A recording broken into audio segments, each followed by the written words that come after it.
Hello everyone, hello students.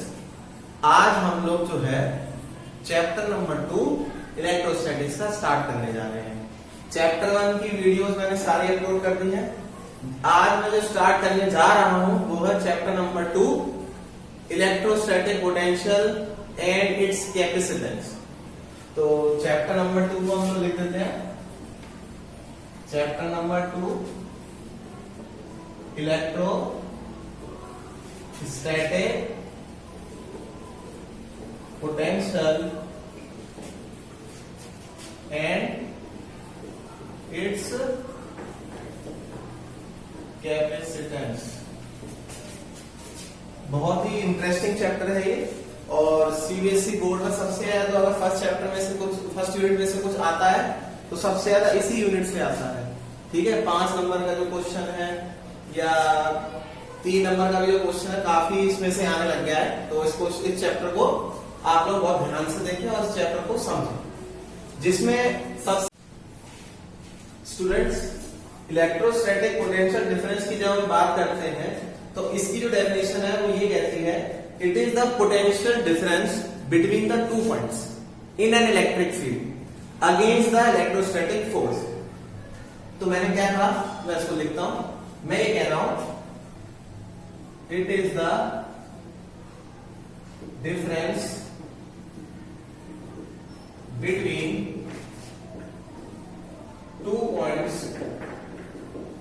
ठीक है, it is the difference between two points where the amount of work done in bringing a unit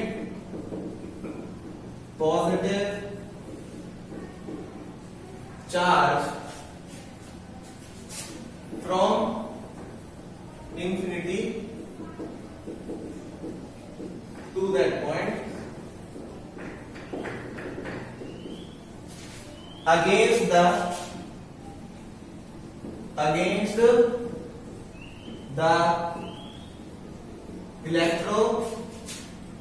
electrostatic forces। ये इसकी proper definition है electrostatic potential difference की। अब इसमें क्या होता है, जैसे सपोज करिए हमारे पास ये हमने 2 पॉइंट डिस्कस करे, this is point A, this is point B, this is point C. ये हमारा सोर्स चार्ज है, सोर्स चार्ज यहां पे रखा हुआ है, जैसे मैंने ऐसा रखा क्यू है, और यहां पे रखा है क्यू नॉट, जिसे मैं कह रहा हूं टेस्ट चार्ज। तो अब मैंने क्या करा, इस टेस्ट चार्ज को पॉइंट बी से पॉइंट सी के लिए जो मैंने वर्क डन किया, the amount of work done in shifting the charge, कहां से कहां तक शिफ्ट करना है, फ्रॉम B to C। तो जो हमारा वर्क डन हो जाएगा हम कहेंगे WBC। ठीक है, WBC का आ जाएगा उसको। तो WBC हमारा इज द वर्क डन। तो इलेक्ट्रोस्टैटिक पोटेंशियल डिफरेंस कैसे निकलेगा, 2 पॉइंट के बीच का, वो निकलेगा VB minus BC is equals to WBC upon Q naught. This is the general formula of electrostatic potential difference. अच्छा, अब इसमें एक चीज और क्या है, ऐसा यूनिट क्या हो जाएगी इसकी, ऐसा यूनिट जो है इलेक्ट्रोस्टैटिक पोटेंशियल डिफरेंस की, इसी फॉर्मूले से आप निकाल सकते हैं, V equals to W upon Q से, है ना। तो ऐसा यूनिट जो होती है वो इसकी वोल्ट होगी। कौन सी क्वांटिटी है ये स्केलर क्वांटिटी है। बहुत इंपॉर्टेंट है, इसे नोट डाउन कर लीजिए।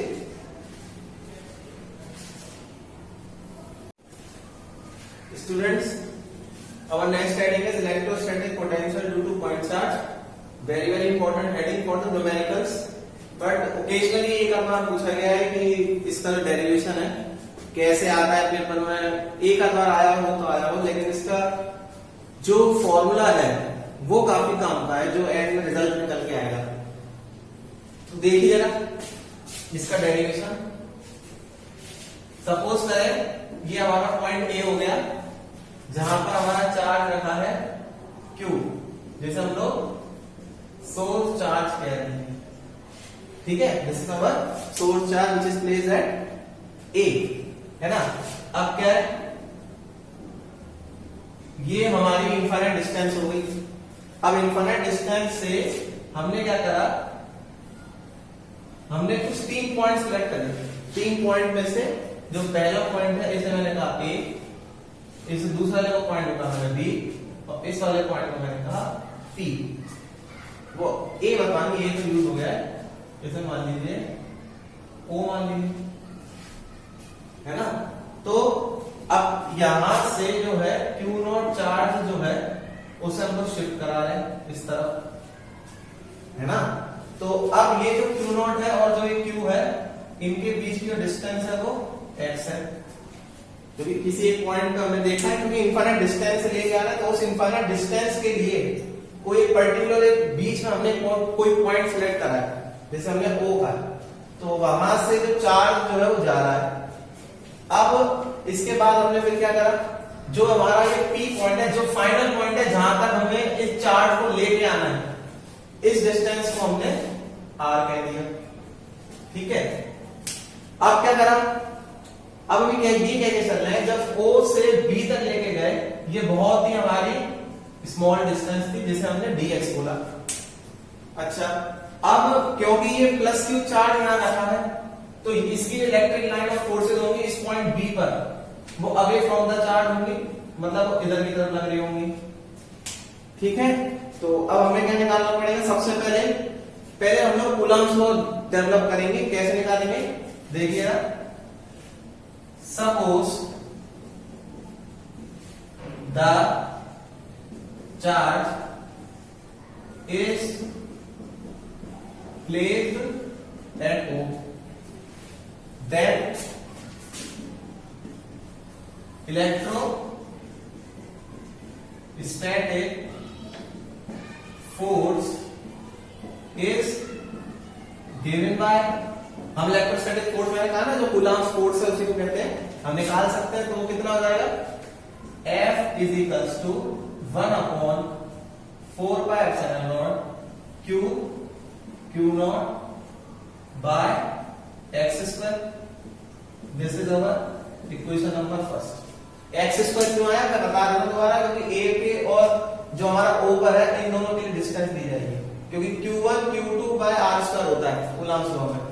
अच्छा नेक्स्ट, अब क्या करने आ रहे हैं, when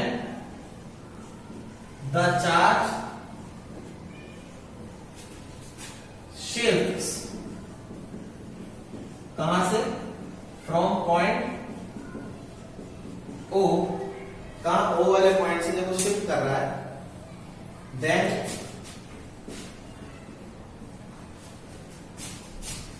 small amount of work done is given by, तो वो कितना हो जाएगा, जो हम लोग जानते हैं dw से लिखेंगे क्योंकि स्मॉल अमाउंट में वर्क डन हो रहा है। ये देखिए स्मॉल अमाउंट में वर्क डन हो रहा है, तो dw से लिखा जाएगा which is equals to force into displacement। अब देखिए यहां पे बहुत इंपॉर्टेंट बात आती है, क्योंकि वर्क एक स्केलर क्वांटिटी है तो इन दोनों के बीच में डॉट प्रोडक्ट लगेगा। आगे देखिए, अब मैंने क्या कहा, चार्ज को हम लोग शिफ्ट कर रहे हैं O से B की तरफ, लेकिन जो ये वाला जो चार्ज है इसकी इलेक्ट्रिक लाइन ऑफ फोर्स है इधर की तरफ, तो दोनों एक दूसरे के एंटी पैरेलल हो गए। एंटी पैरेलल हो गए तो कितना एंगल बनाएंगे, 180 डिग्री बनेगा। तो हम लिख सकते हैं नेक्स्ट लाइन पे dw बराबर f dx cos 180 डिग्री। और cos 180 डिग्री, क्योंकि डॉट हटेगा तो cos थीटा आता है, और थीटा जो है डिपेंड मैंने आपको बता दिया था कितना एंगल बनेगा। तो हमारा आंसर आ जाएगा यहां से एफ डी माइनस का F D x, sorry minus F D x. Minus F D x क्यों आया? बिकॉज यहां लिख देते हैं cos 180 डिग्री की वैल्यू होती है -1, इस वजह से। आगे देखिए, आपके पास ये दूसरी इक्वेशन आ गई, जैसे इक्वेशन नंबर 2। अब क्या करेंगे, इस इक्वेशन नंबर 2 को, इस जो वैल्यू है इक्वेशन नंबर 1 की, दोनों की मदद से हम आगे सॉल्व करेंगे। कैसे करेंगे देखिए, dw इज इक्वल्स टू, मैं लिख देता हूं, क्या लिखेगा ना, put the value of equation number 1 in equation number 2। इस फर्स्ट की वैल्यू को इसमें पुट कर दीजिए f की जगह पे, तो वैल्यू आ जाएगी dw is equals to -1 upon 4 pi epsilon naught q naught upon x square और dx, ये होता है। This is our equation number 3। Now total amount of work done in bringing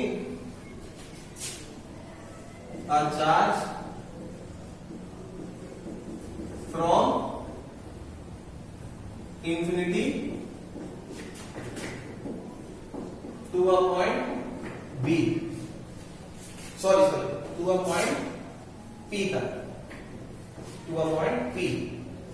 तो इंटीग्रेशन कर दीजिए, क्योंकि जब भी हम लोग टोटल अमाउंट ऑफ वर्क निकालते हैं तो इंटीग्रेशन करते हैं। तो dw is equals to integration कहां से लेके आए, इनफाइनाइट डिस्टेंस से लेके आए, कहां तक लेके आए, पॉइंट P तक लेके आए। तो उस पॉइंट P तक के लिए डिस्टेंस कितनी है, r, माइनस साइन दिया 1 upon 4 pi epsilon naught q naught upon x square and dx। अब इसका इंटीग्रेशन कर देंगे, dw का इंटीग्रेशन, w कांस्टेंट टर्म बाहर आ गई, और माइनस साइन में है हमारा, और इसका जो इंटीग्रेशन होगा -1 अपॉन x हो जाएगा, और लिमिट है हमारी इनफाइनाइट r। कैसे हुआ 1 अपॉन माइनस का x, देखिए आपको एक फॉर्म बता दूं, एक बहुत इंपॉर्टेंट फॉर्म है इंटीग्रेशन की। इंटीग्रेशन x की पावर n, इसका फॉर्मूला होता है x की पावर n+1 अपॉन n+1, ये फॉर्मूला होता है। n मींस यहाँ पे जो पावर है उसको बात कर रहे हैं।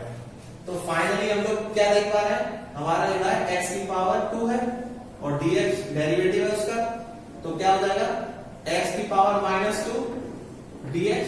तो इसका इंटीग्रेशन क्या हो जाएगा, according to the rule -2 + 1 upon -2 + 1। इसको और क्या लिख सकते हैं, इसको हम लिख सकते हैं x की पावर -1 अपॉन -1, और क्या लिख सकते हैं, ये माइनस साइन इधर चला जाएगा, और जो x की पावर -1 है वो नीचे आ जाएगा। तो finally 1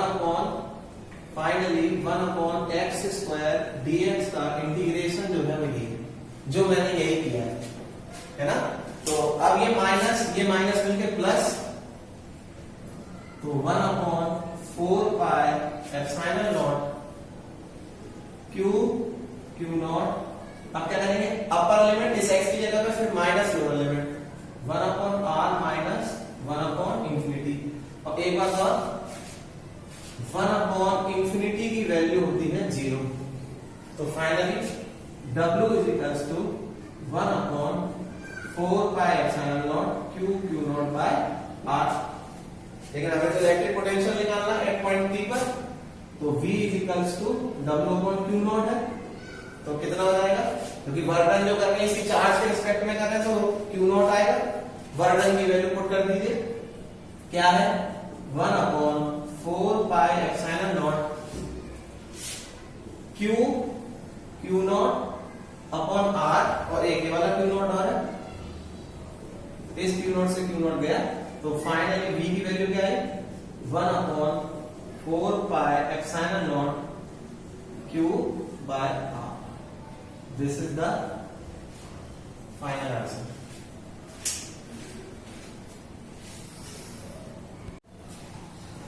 Students, next heading is electrostatic electric potential on an axial line due to electric dipole. Important heading है CBSE 2017-18 आई है, 2013-14 में भी आई है, काफी इंपॉर्टेंट हेडिंग है ये, है ना, जिसको हम लोग देखेंगे। एक्सियल लाइन का मतलब मेरी प्रीवियस वीडियोस आप देख सकते हैं, वहां आपको पता चल जाएगा कि एक्सियल लाइन का मतलब क्या है। एक्सियल लाइन का मतलब होता है ऑन द सेम एक्सिस, ठीक है। सपोज करो यहां पर ये माइनस क्यू चार्ज रखा था, ठीक है, यहां पे प्लस क्यू चार्ज रखा है, क्योंकि इलेक्ट्रिक डायपोल क्रिएट हो रहा है इन दोनों के बीच में, तो मैंने कहा इसकी डिस्टेंस जो है वो 2a है। This is point A, this is point B. फिर क्या करा, अब इसको कैलकुलेट करने के लिए हमने ऑन द सेम एक्सिस कहते हैं, तो ये पॉइंट बी मान लिया। पॉइंट बी मानने के बाद इन दोनों के बीच का सेंटर पॉइंट ये हो गया O, ये A, यहां से यहां तक की डिस्टेंस ये भी A हो जाएगी क्योंकि सेंटर पॉइंट है। और इसी डायपोल के सेंटर से जिस पॉइंट P पर हम लोग कैलकुलेट कर रहे हैं वो डिस्टेंस हमने कह दी R। This is R। सो अब electrostatic potential due two point charge का फॉर्मूला भी हम पीछे पढ़ के आए हैं, जो कि होता है K Q by R। ये फॉर्मूले का बस हमें ध्यान रखना है और यही लगेगा यहाँ पे। तो कैसे लिखेंगे, देखिए, इलेक्ट्रो या electric potential due to minus Q charge, ठीक है। तो ये कितना हो जाएगा, माइनस क्यू चार्ज के लिए इलेक्ट्रिक पोटेंशियल हो जाएगा V1 से रिप्रेजेंट कर रहे हैं 1/4 by epsilon naught into minus Q by AP हो जाएगा। अच्छा, माइनस साइन क्यों आया, क्योंकि स्केलर क्वांटिटी है इस वजह से। तो 1/4 by epsilon not minus Q, जो कि मैंने इस माइनस को डाले हैं AP। AP देखिए A से लेके P तक, यहां तक की डिस्टेंस R बची है, तो कितना हो जाएगा R plus A। This is equation number first. Then electric potential due to, अब प्लस क्यू चार्ज हमारा कहां रखा है, इस पॉइंट बी पे रखा है ना। जब पॉइंट बी पे निकालेंगे तो इसका इलेक्ट्रिक पोटेंशियल लिखेंगे, उसे रिप्रेजेंट करेंगे V2 से। वैल्यू हो जाएगी 1/4 by epsilon naught Q upon Bp। ये वैल्यू हो जाएगी Bp। अच्छा, Bp की वैल्यू कितनी वैल्यू है 1/4 by epsilon naught Q upon Bp की वैल्यू देखिए, Bp ये रहा, R पूरा है, इस R में से इतने को माइनस कर दो तो इतनी डिस्टेंस निकल आएगी, हम कह सकते हैं R minus A। This is equation number 2। अच्छा, हमने यहाँ प्लस क्यू चार्ज क्यों लिया है भाई, प्लस क्यू चार्ज लिया क्योंकि बी पॉइंट में निकालना, बी पॉइंट पे प्लस क्यू चार्ज रखा है। Applying principle of super position V is equals to V1 plus V2. Now put both these value, this one whole and this one whole in this equation. Let this equation be equation number 3. So we can rewrite equation third as by putting these values 1 upon 4 pi epsilon naught minus q upon r plus a plus 1 upon 4 pi epsilon naught q upon r minus a। वो common क्या है दोनों में से 1 upon 4 pi epsilon naught q common आ रहा है, इधर से क्या बचेगा 1 अपॉन r प्लस a और यहां से क्या बचेगा 1 अपॉन r माइनस a, ये बचेगा। अब क्या होगा a plus b a minus b, formula आपको पता है, बचपन में पढ़ा दिया जाता है, a square minus b square का होता है, ये इधर जाएगा minus r minus a plus r plus a हो जाएगा।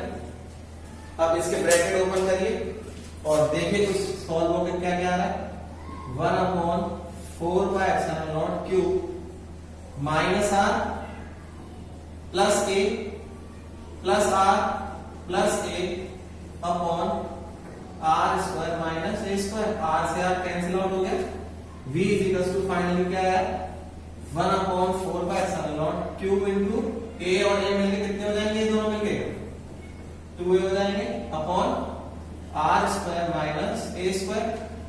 अच्छा एक बात क्या लेके चल रहे हैं, यहां पे सब लिखेंगे साथ के साथ। सबसे पहली चीज q इनटू 2a क्या होता है, p होता है, इलेक्ट्रिक डायपोल मोमेंट बता चुके पहले भी।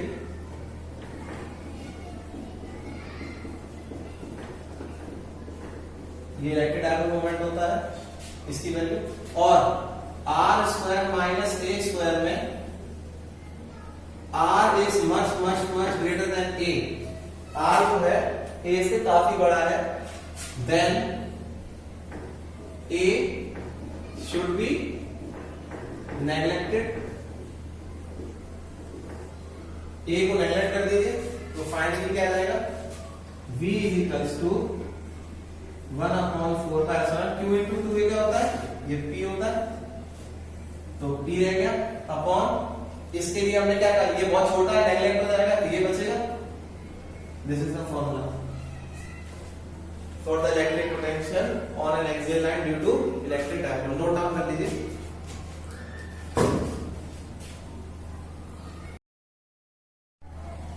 देखिए नेक्स्ट स्टडी है इलेक्ट्रोस्टैटिक, ये नहीं आया बोर्ड में, ये पूछा नहीं गया, लेकिन इससे 1 नंबर का क्वेश्चन बन सकता है। इक्वेटोरियल, अभी ऐसे एक्सियल लाइन में निकाला था, अब इक्वेटोरियल लाइन में निकालना है। इक्वेटोरियल लाइन का मतलब होता है डायपोल के परपेंडिकुलर लाइन।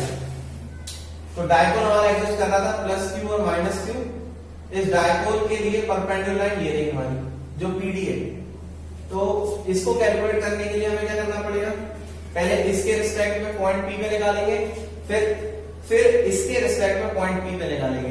तो पहले मैंने, क्योंकि मैं चाहता था कि स्पेस भी कम यूज हो और टाइम भी बचे, इसलिए मैंने पहले से लिख के रखा था थोड़ा बहुत। तो प्लस q के लिए जब मैं निकाल रहा हूं एट पॉइंट P पर, तो मुझे यहाँ पे पाइथागोरस यूज करनी पड़ेगी। तो पाइथागोरस के अकॉर्डिंग ये देखिए ट्राइंगल है मेरे पास, इन ट्राइंगल ADP, तो इसमें AP का स्क्वायर किसके बराबर हो जाएगा, AP का square is equals to AD का स्क्वायर प्लस DP का स्क्वायर, और ये मेरा हो जाएगा यहां से यहां तक का ये A, तो ये भी A होगा, क्योंकि जो डायपोल के परपेंडिकुलर है, लेकिन जो एक्सिस है हमारा उस पे वर्टिकल लाइन जो ड्रॉ हुई है वो इक्वल पार्ट में डिवाइड हो रही है, जिस वजह से 2a जो था A और A में डिस्ट्रीब्यूट हो गया। तो AP स्क्वायर किसके बराबर आ जाएगा, AD square, AD square means A square, और DP, D से P तक की डिस्टेंस ये रही हमारी R, ये देखिए R, तो यानी R स्क्वायर। तो फाइनली AP की वैल्यू क्या आ जाएगी, A square plus R square की पावर 1/2, यही हम लोग यूज करेंगे, ये वैल्यू हम लोग यूज करेंगे। तो कैसे यूज करेंगे, A की वैल्यू पुट कर दीजिए, यहां पर क्या आ जाएगी, A square plus R square power 1/2। जैसे एपी निकाला है वैसे बीपी होगा, सेम वैल्यू रहेगी, बीपी की भी एक रहेगी, ये थीटा एंगल हो जाएगा, तो क्या रहेगी ए स्क्वायर प्लस आर स्क्वायर की पावर 1/2। अब क्या करना है, प्रिंसिपल ऑफ सुपरपोजिशन लगाना है, और प्रिंसिपल ऑफ सुपरपोजिशन में क्या करना है, इन दोनों वैल्यूज को आपको पुट करना है इस वाली इक्वेशन में, तो नई कोई इक्वेशन बन के आ जाएगी। तो वो क्या होगी, v इक्वल्स टू, पहले v1 भी लगा दो क्योंकि v1 पहले, तो क्या है minus 1/4 q upon a square plus r square की पावर 1/2। फिर v2 भी लगा दीजिए, plus 1/4 q upon a square plus r square की पावर 1/2। देखिए ये माइनस कितनी वैल्यू, ये प्लस कितनी वैल्यू, दोनों सेम है तो आपस में दोनों कट जाएंगे। तो finally potential at equatorial point is always 0। तो हम कह सकते हैं therefore electric potential on equatorial line is always 0। बहुत इंपॉर्टेंट डेरिवेशन है, नोट डाउन कर लीजिए। कल हम लोग फिर आएंगे, कल हम लोग आगे बढ़ेंगे इस चैप्टर के अंदर, और कल हम लोग डिस्कस करेंगे इलेक्ट्रिक फील्ड इंटेंसिटी और इलेक्ट्रिक पोटेंशियल में क्या रिलेशन है, और electrostatic potential energy due to system of charges निकालेंगे, जिसमें हम लोग 2 पॉइंट चार्जेस के लिए कैलकुलेट करेंगे, 3 के लिए भी करेंगे, दोनों के लिए करेंगे। तो कल कंटिन्यू करेंगे क्लास को, और काफी कुछ कल भी डिस्कस करेंगे। तो till then take care, good bye, और subscribe my channel study with Physica academy.